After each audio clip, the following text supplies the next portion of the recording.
Yung second harvest ni cucumber. Estimated na sa 100 kilo. Yung legacy. Bumabagyo pa rin sa labas. Farmers, namimitas na tayo sa piting pipino. Pakita natin yung nangyari. Ayan. Medyo humupa na pero pabugso-bugso pa rin yung hangin. Dito napitasan na natin part dito. Inuna natin dito sa mga nabuwal. Second pitas. Sa nakaraan pitas natin yung una ay 40 kilo selection harvest. Dahil nagside kasi sa ilalim yung mga part dito yung kinuhanan natin ng bunga, no?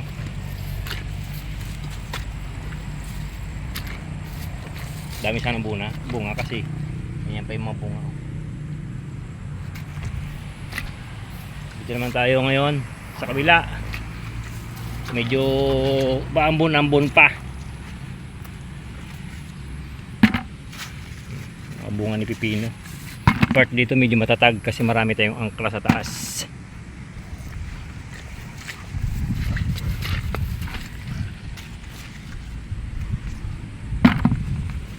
Ay, ang hirap. Buti na lang nakalusot tayo.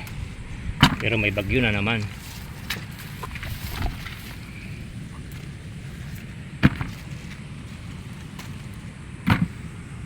Ito yung pitas natin. Mamaya pakita natin lahat yung pitas. Yung second harvest. Ayan pa yung bunga. Yan. Dami pa. Ang kalakasan ng pitasan ng pipino ay nasa 6 pitas. Yung pinakamalakas na harbisa ng pipino, ano? Pero baka maka-100 tayo ngayon kasi medyo marami na mga nasa baba. Ganyan kasi yung bunga.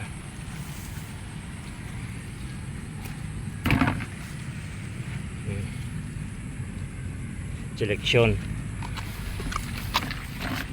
medyo bugso na ngayon kasi second pitas, 4 pitas hanggang 6 pitas. Hindi natin malaman kung kailan tayo makakapitas dito kasi may bagyo na naman parating.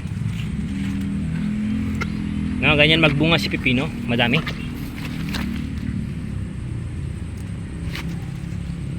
So, yung pinitasan natin, ang dami pang bunga mga liliit na ganyan. Lalo yung part doon. Tapos karaniwan talaga yung mga ganyan, no? Fungus pag laging ulan. Itong part na lang to yung harvestan natin. Medyo marami-rami pa.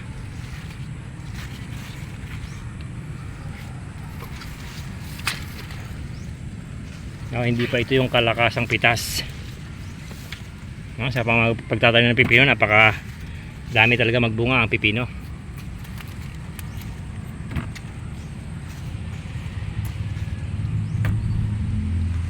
Tapos mamimitas ka dito mga 1 buwan mahigit.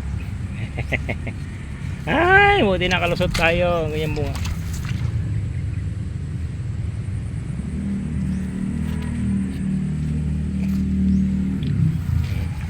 Dami pa rin talaga. Buti hindi tayo nalubog. Ay naku, buti malayo-layo. Malayo-layo na pero napakatindi, ano? Hindi tayo gumagamit ng gunting. Ganun-ganun na lang, oh.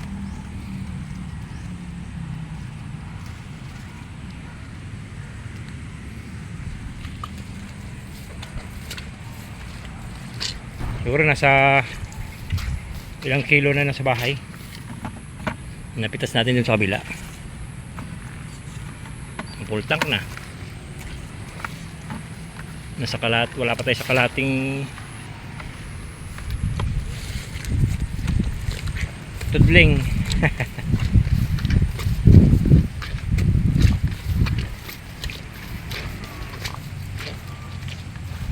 Na talagang ganyan, may mangyayari talagang ganyan na hindi naasahan, no? Napitasan na natin part dito pero parang hindi pa rin napipitasan kasi first pitas pa lang.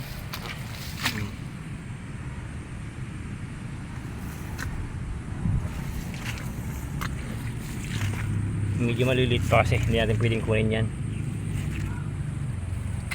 Tinanggal lang natin yung pwedeng tanggalan para gumaan ng konti yung part doon yung matindi, saka yung dulong yun, saka tong dulong to. Dugtong na natin yung pitas mamaya dito sa dulo. Thank you.